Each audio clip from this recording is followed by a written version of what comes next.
Hello, learners, viewers, and my dear students.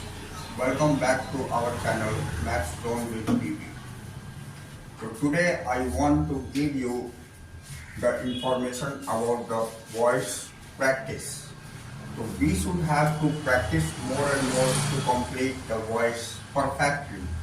As we know, practice makes the man perfect. So we should have to practice everything which we have already learned. So in this way, I want to start voice just now without wasting our time. Okay, तो आइए हम voice की आज practice करेंगे। जैसा कि मैंने previous videos में वॉइस की सारी इंफॉर्मेशन विद इन 3 रूल के अंतर्गत मैंने सारी इंफॉर्मेशन दे दी थी and that was the simplest way by which we can change the active voice into the passive voice. So okay, no any problem. Then we should want to practice more, and in this way we start just now the practice. Okay. So suppose that we have taken an example. मान लिया कि हमने एक example लिया, I eat a mango. This one is a simple present tense because V1 form is used. तो इसमें हमने आपको जानकारी दी थी कि सब्जेक्ट को ऑब्जेक्ट की प्लेस पर, ऑब्जेक्ट को सब्जेक्ट की प्लेस पर करने के बाद और वर्ब की V3 फॉर्म यूज होती है। अब ये सब्जेक्ट ऑब्जेक्ट में जाके क्या क्या चेंजेस होती है, आई किस में कन्वर्ट होती है, वी किस में कन्वर्ट होती है, ये भी हमने सेकंड रूल में बताया था। और उसके बाद थर्ड रूल में अकॉर्डिंग टू टेंस क्या चेंजेस होती है helping verb and main verb में, ये थोड़ा सा रिकॉल करना चाहा, इसलिए मैं इस बात की जानकारी दे रहा हूँ। ओके, तो आइए अब हम इसे कन्वर्ट करके दिखाते हैं। तो ये हमारी एक्टिव वॉइस है, इसको पैसिव वॉइस में चेंज करने के लिए हम ए मैंगो से स्टार्ट करेंगे because this one is the object of first sentence active voice की। तो ए मैंगो, अब a mango is a singular, so singular helping verb is used. After that V3 form is used, तो ईट की V3 form हमारी eaten हो जाएगी, तो eaten लिख दिया। And by is used for every passive voice, so we should put here by and I changes into me. तो in this way I have completed it into the passive voice, that is a mango is eaten by me. Okay, अब जैसे example में ये पहला example लिया था, दूसरा example हम लेते हैं कि we go to school. So here to is connector, to connector है इसलिए हम स्कूल से स्टार्ट करेंगे। तो यहाँ पर हम ऐसे पैसिव वॉइस बना सकते हैं, ये एक्टिव में हमारी है। तो school is the singular form, so school is, अब गो का V3 फॉर्म गोन हो जाएगा, gone by we changes into us. Okay, जैसे I changes into me, here we changes into us here. तो इस तरह ये पैसिव वॉइस हमारी कंप्लीट होती है। ओके, पैसिव वॉइस की सेकंड सेंटेंस, तो सेकंड सेंटेंस की पैसिव वॉइस हुई। अब जैसे देखिए ये दो एग्जाम्पल तो हमने सिंपल प्रेजेंट टेंस की ली, अब मैं प्रेजेंट कंटिन्यूअस टेंस की एक एग्जाम्पल लेकर दिखाता हूं। जैसे you are playing cricket, you are playing cricket, ये एक एग्जाम्पल लिया।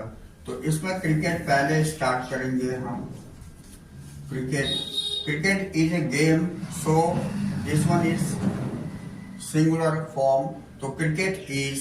अब आईएनजी के लिए हमने बताया था बीइंग का इस्तेमाल करते हैं, तो बीइंग यूज करते हैं, तो आईएनजी के लिए हम बीइंग लिख दिए, क्रिकेट इज बीइंग। अब प्ले का V3 form played by you will B you में कोई चेंज नहीं होती है, यू ही रह जाती है, इसीलिए यू लिखते हैं। Cricket is being played by you, this one is the passive voice.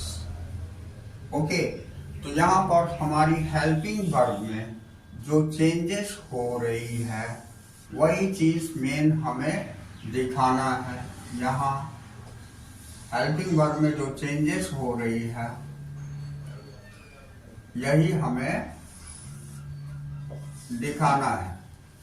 और ये तो फर्स्ट आ जाती है, ये लास्ट में आ जाती है। By is used for every sentence, यही हमें ध्यान में रखनी है। This one is really very simple. Now I want to give you the information about present perfect tense. Present perfect tense की भी सबकी एक एक एग्जाम्पल हम शो करते हैं जिससे कि ये सारी क्लियर हो जाएगी। आइए फिर अब हम प्रेजेंट परफेक्ट टेंस लेते हैं। Just a minute.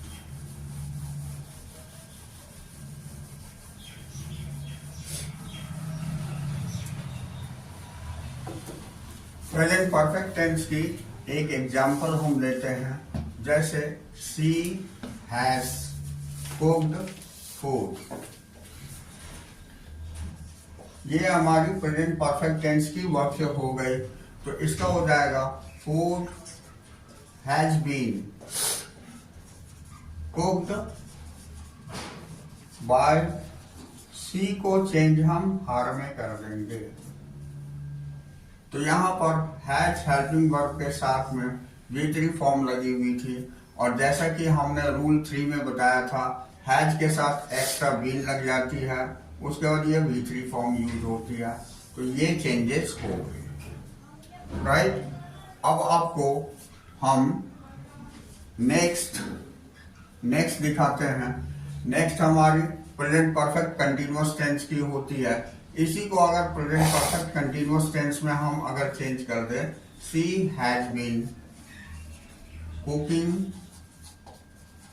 फूड, तो प्लीज बी रिमेंबर, इसे ध्यान रखेंगे कि जब भी हमारी हेल्पिंग वर्ब हैज बीन और कुकिंग हो जाती है, ये हमारी प्रेजेंट परफेक्ट कंटिन्यूअस टेंस में होती है। और इस हैज बीन का यूज हम ऑलरेडी इसमें कर चुके हैं।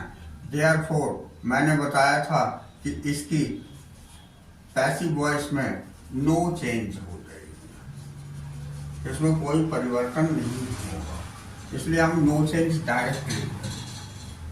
तो ये प्रेजेंट परफेक्ट कंटिन्यूअस टेंस की चेंज नहीं हुई, बाकी की प्रेजेंट की 3 टेंसेस की कंप्लीट हुई। इन दिस वे अब now we will start the past tense. तो सिंपल पास्ट टेंस की एक एग्जांपल हम देखेंगे। वो सिंपल पास्ट टेंस होता है she wrote a letter, she wrote a letter. यहाँ हमारी ये V2 फॉर्म है। तो जब भी V2 होती है तो ये सिंपल पास्ट की होती है, इसका पैसिव में चेंज हो जाएगा अ लेटर वॉज। इसमें हेल्पिंग वर्ब वॉज वर्ब लगता है because this one is the past, simple past tense. तो या लेटर सिंगुलर थी इसलिए हमने वॉज लगाया। अगर ये लेटर्स लिखा हो रहा था, प्लूरल हो जाती, ए हटा करके लेटर्स लिखा रहता, तो हम लोग लेटर्स वर्ब लिखते, मतलब प्लूरल में प्लूरल हेल्पिंग वर्ब का यूज होता है। उसके बाद देखिए यहाँ रोट तो V2 है, हमें तो रिटर्न लिखनी है बिकॉज V3 यूज करनी है। रिटर्न बाय, अब सी का हर हो जाएगा। तो इन दिस वे ये सिंपल पास्ट की भी हो गई। अब हम पास्ट कंटिन्यूअस की एग्जांपल लेते हैं। यहाँ पास्ट कंटिन्यूअस हम आपको दिखाते हैं।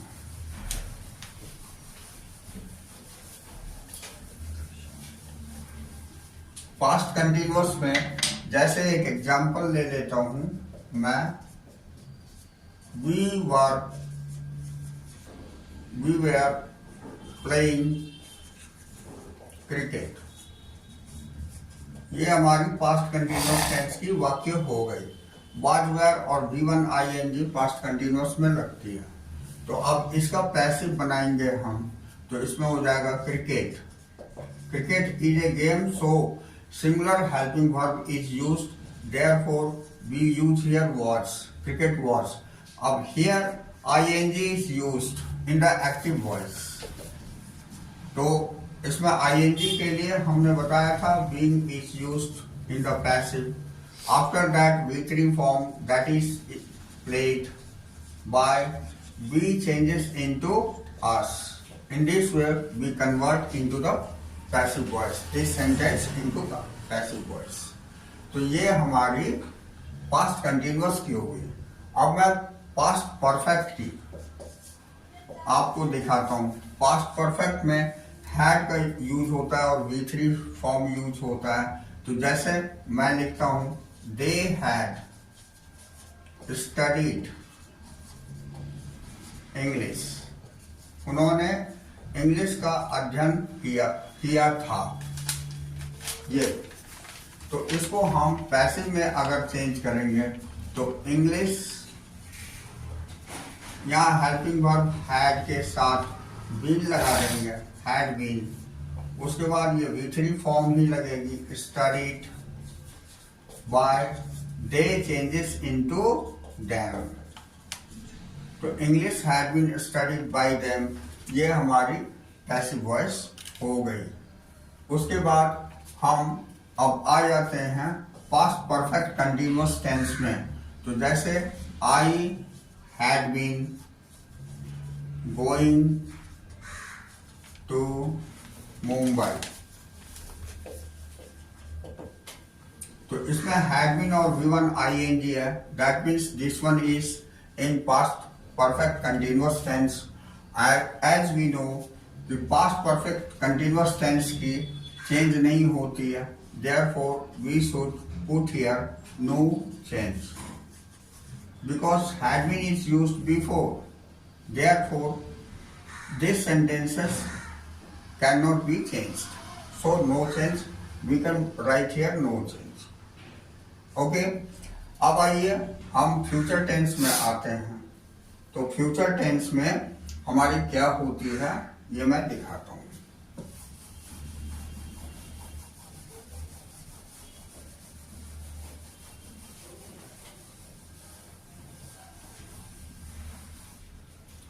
फ्यूचर टेंस में हमारे सिंपल फ्यूचर में होती है आई शैल रीड इंग्लिश,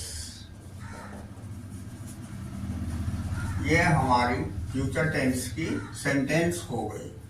अब इसे अगर पैसिव में चेंज करूंगा तो ये पैसिव में हो जाएगा इंग्लिश, और English is the subject, so will is used for English, या shall is used for I and will is used for English। तो English will, इसके बाद हम भी लगाते थे, will be। उसके बाद read का V3 फॉर्म read हो जाएगा।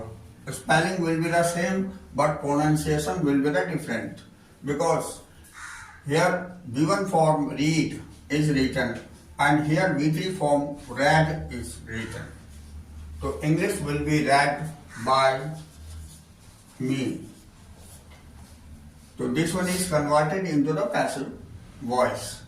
Now the second is future continuous tense। तो future continuous tense के वाक्य हो जाएंगे हमारे we shall be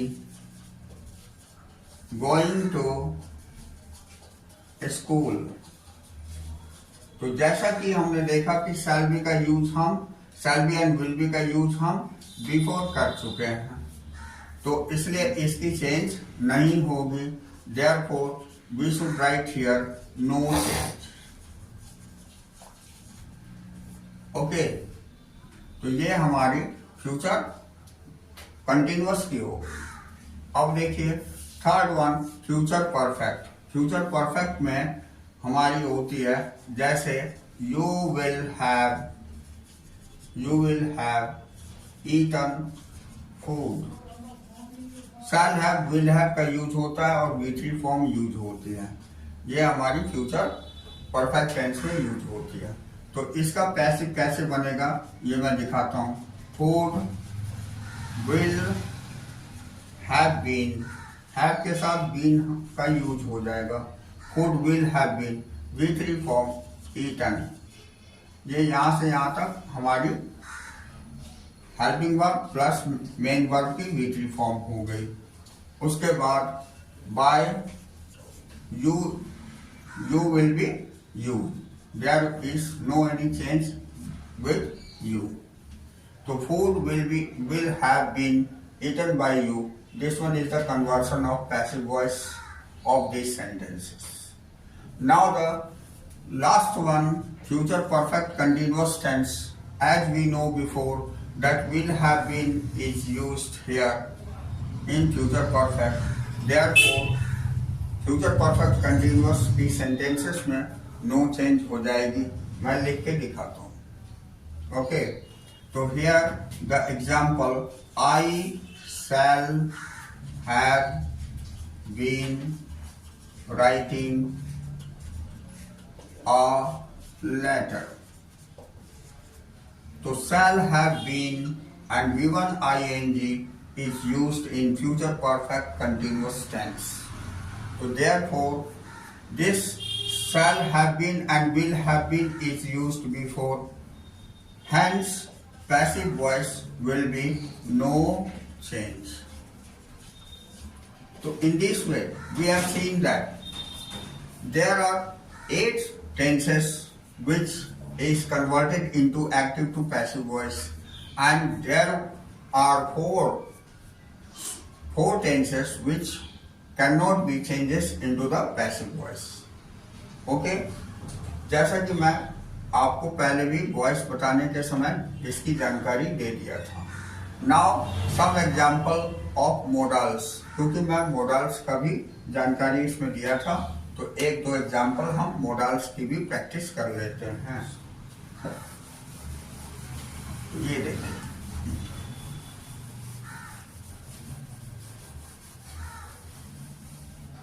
जैसे मोडल्स मैंने आपको बताया था कि मोडल्स जो होता है वो स्पेशल हेल्पिंग वर्ब होता है. हेल्पिंग वर्ब ही होता है लेकिन स्पेशल होता है.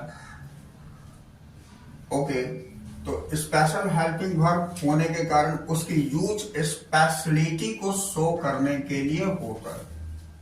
तो दैट इज कॉल्ड मोडल. अब जैसे एग्जाम्पल में आप देखिए, मैं दिखाता हूं आपको. एग्जाम्पल में first, I can play cricket. इसका मीन्स हो गया मैं क्रिकेट खेल सकता हूं. Can is the modal and play given form is used with the modal verbs. Okay, तो इसका हम कैसे पैसिव में चेंज करेंगे? यू मस्ट सी, क्रिकेट जो हमारी मॉडल वर्ब है वही सेम लगा देंगे कैन, इसके साथ में बी लगाएंगे कैन बी. अब ये प्ले का ही V3 फॉर्म प्लेट लगाएंगे, उसके बाय सभी के साथ यूज होगा और आई चेंजेस इनटू मी. तो cricket can be played by me. This one is the conversion of active to passive of these sentences. इसी तरह दूसरा एग्जाम्पल, जैसे we should obey our parents. मतलब हमें अपने माता पिता की आज्ञा का पालन करना चाहिए. Here should is a modal and obey is the given form. आज्ञा का पालन करना. And our parents, that is object, मेरे माता पिता, हमारे माता पिता. तो इसके पैसिव में चेंज करेंगे. our parents से स्टार्ट करूंगा, our parents. उसके बाद ये should ही यूज होगी. should केवल इसके साथ बी लग जाएगी. ये मैंने जैसा बताया था, B is use. After that V3 is use, तो ओबेड बाय बी को कन्वर्ट कर देते हैं अस में. तो in this way this one is also the conversion of second sentences of modal verbs. तो in this way we are seeing that how can we change modal verbs into the passive voices. So here we have completed our practice for voice, okay, in basic English grammar. So therefore I hope you will also practice more and more to perfect in voices. Okay, so that's all for today. We will meet again on the next classes. Once again, okay, bye.